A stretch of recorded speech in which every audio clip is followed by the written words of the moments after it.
Welcome to Above Par. I'm your host, Kathy Hartwood. I show you how to take more of your talent to the golf course without practicing harder, taking more lessons, or buying new equipment. I show you how to end the frustration of underperforming so you can start playing to your potential. This is where you are going to learn how to think above par so you can play below par. Let's get to it. Hello, my golf friend. Welcome back to Above Par. I'm super glad you're here. Thank you for listening. Thank you for listening in February when this is getting released. I know a lot of you are listening to this whether you're playing golf or not, which is super valuable because today I'm going to talk about how you can work on your mental game even if you are in the middle of winter, a cold winter where you're not playing golf or not playing as much. You're not one of those lucky people who are either in Arizona or Florida or one of those warmer states where they can still keep playing. Or you might just be at a place where you're not playing as much.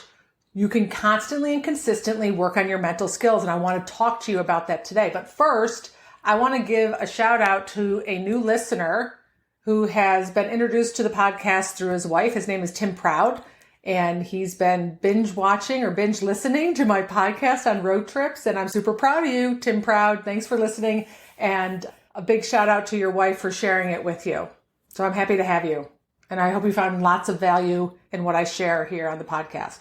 Okay, like I said, I want to talk about 6 different ways. I think I could give you 15, but it'd be overwhelming for your brain. 6 different ways that you can work on building your mental skills relative to the game of golf without having a club in your hand, without being on a golf course, without putting your golf shoes on, without putting your glove on, without even looking at your golf bag. You don't have to have golf around you at all. You just need to practice what's in your brain. If you have a brain, this will be useful to you. This will be helpful for you to be able to start managing your brain on the golf course. We want to practice it off of the golf course because when we go out and play, it just is moving a little bit faster. We only have seconds or minutes before we hit our next shot.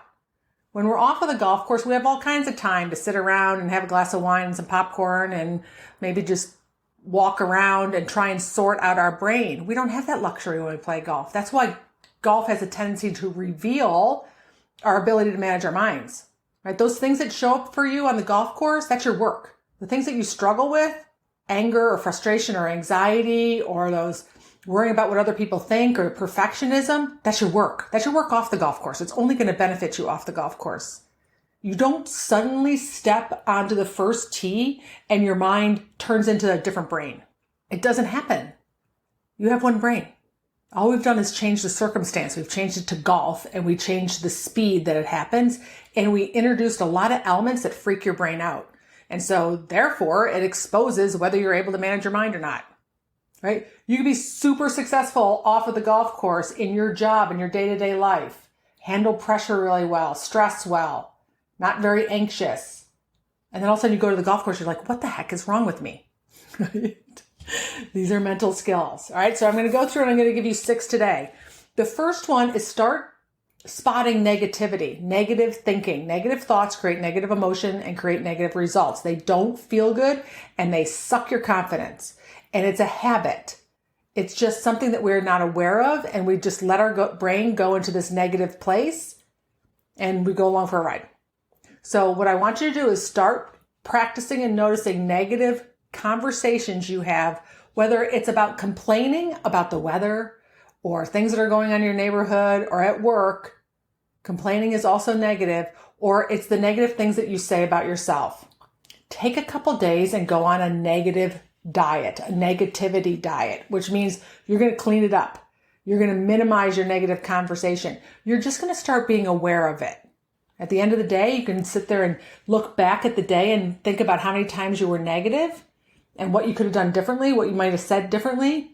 The more you're aware of it, the more you can start pivoting away from it.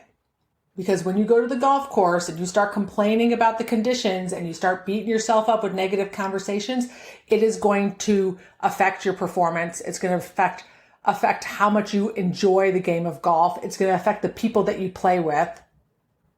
Right? It's going to affect how you feel. So let's start right now, cleaning up the negativity. The second thing is practice pivoting away from negative emotions. So you might notice and be aware that I'm ticked off right now. I'm anxious right now. I feel pressure right now. Pick something that you typically see on the golf course and just spend some time being aware when you get into that emotional place. If you can give yourself 60 to 90 seconds to pivot back to something that is more useful. A great place to practice this is traffic. If you get caught in traffic, I talk about it all the time because I think there's so many analogies to that and golf, but relative to speed of play and managing emotions. But if you're in traffic, whether people are cutting you off or you're stuck in a lot of heavy traffic or someone's not moving out of the fast lane and moving over, you're getting tailgated. Is that a word, tailgated? I don't know. But witness your brain, listen to it. Notice how you're going to get aggravated or frustrated or irritated. And use that as an opportunity to pivot, give yourself 60 to 90 seconds, get back to a place where you're accepting reality at that moment. Get back to a place where you get into a better state. Even neutral is useful. So you can now look at traffic. You probably never thought this would happen and go, oh, yay. I'm stuck in traffic. This is a great opportunity for me to manage my brain for my golf game. You're welcome. Right? The third one is check in with yourself when you're arguing with reality. Going back to traffic, for instance, if you're stuck in traffic and you're arguing that you shouldn't be stuck in traffic, you're arguing with reality and you're only going to lose every single time. Every single time. If you're arguing that the weather's bad, that it's cold, that it's snowing, that it's taking an extra 10 minutes for you to get your dinner or your drinks or for the waiter to come by, that someone's running late. Anytime you're arguing with reality, you're doing so at your own expense. Start making those situations neutral on purpose. Because when we go out to the golf course, we argue with reality a lot. Like my ball's in the divot. I hit my ball in the bunker. I made a 6. I'm paired with Billy, Betty, or Bob, and I don't like them. I have a late tee time. I couldn't get an early tee time. Our brain will argue with things that we have no control over. And we want to get in the habit of being aware of that now, before we go out and play, before our season starts, before tournaments kick in. The fourth is set intention. So start your day and set an intention. What that means is decide what you want to produce for the day. Decide really what you want your brain to look for throughout the day. You're going to set an intention for your brain. So this could be, I'm going to look for all the different ways that people are being helpful at work. I'm going to look for all the ways that my kids are actually listening to me. I'm going to set an intention for noticing how my spouse is actually saying kind words to me or being helpful. Whatever it is, like relative to your life. How this works is when you get in the habit of doing that, you're going to notice that when you set an intention, you put your brain to work to look for evidence of it. Versus if we don't set an intention, it has a tendency to go negative. Or we actually set negative intentions. Right? Meaning my kids never listen to me. And then all you're going to do is notice all the times your kids never listen to me. Somebody always runs late. And all you're going to notice is all the times they run late, not the times that they're actually on time. When we go out to the golf course, then you want to get in the habit when you start your round. I'm going to set an intention for noticing how many shots I hit from calm or certain or confident. I'm going to set an intention for pivoting away from being frustrated after I mishit a shot. I'm going to set an intention for really making sure that I'm making decisions very clearly on the golf course and I'm having my own back. I'm going to make a decision. I'm going to set an intention for every time my brain goes and starts adding up my score that I'm going to bring it back. Right? You've trained your brain to already know what it's like to set intentions. The fifth one is you're going to practice making decisions. One of the big things that happens in golf is people get indecisive. They say, I don't know a lot. They don't trust their club selection. They don't trust the shot. They don't have their own back. And this starts off of the golf course. So I am sure you make lots of decisions in the day, but I want you to actually be intentional about a decision that you're going to make and follow through and have your own back. Pick something. Anything. It could be getting up in the morning to go work out.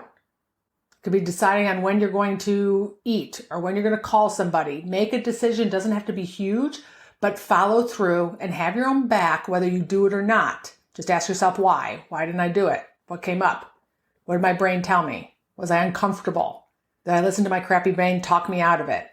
Because when you practice that, that's part of one of the foundations of having confidence. When you practice making decisions, when you go on the golf course, when the season hits, You're like, I'm used to making decisions. I'm used to following through, and I'm used to having my own back. And you're going to build your confidence right away.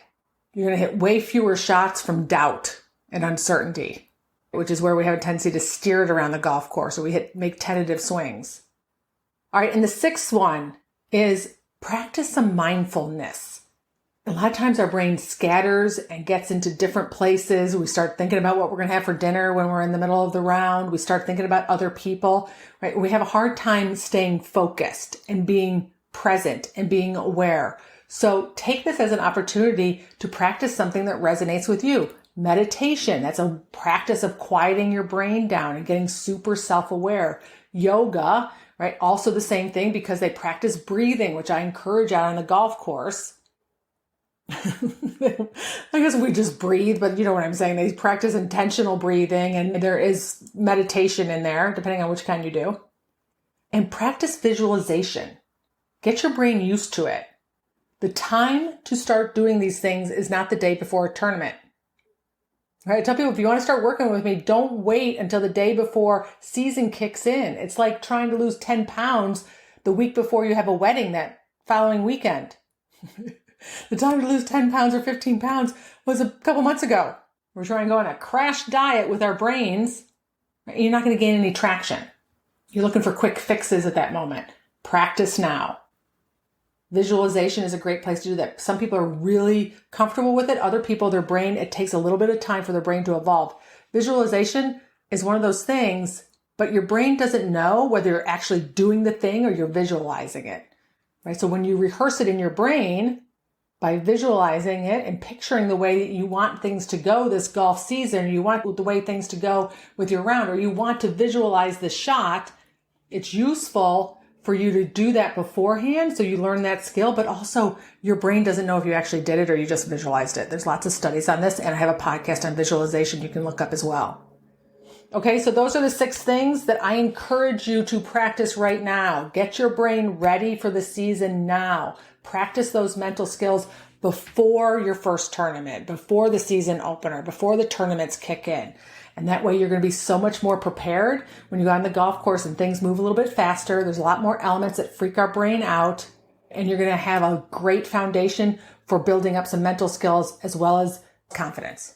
All right, my friends, let's get to this now. And if you are not on my email list, you learn about some of my programs, some of my coaching programs, or working with me one-on-one, make sure you go to kathyhartwood.com/join.